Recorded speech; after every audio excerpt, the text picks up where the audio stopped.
Magandang araw sa inyong lahat at welcome sa aking channel. Hindi nakaligtas sa pang-aasar na kanyang Asa family, si kapamilya actress Kim Chiu sa press conference ng ASAP Natin 2. Sa press con, habang si Kim ay abala sa pagsagot sa mga tanong tungkol sa kanyang mga upcoming projects at personal na buhay, biglang pumasok sa eksena sina Maymay at Ogie.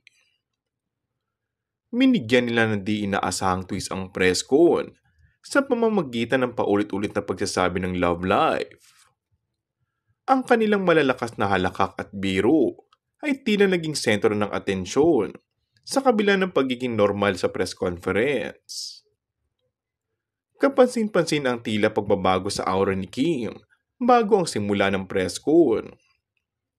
Makikita kasi na sa kabila ng puyat at pagod, ay fresh pa rin at halatang in love ang aktres. Samantala, matapos nito, ay ang naging rehearsal nila para sa gaganapin ASAP sa California.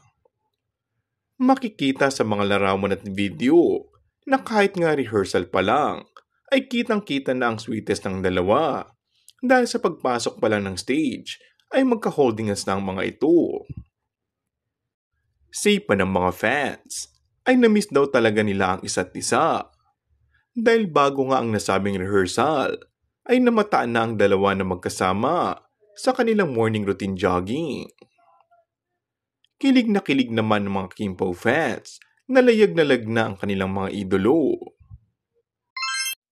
Kung bago ka lang sa akin channel ay mag-subscribe at pindutin na rin ang notification bell. Maraming salamat!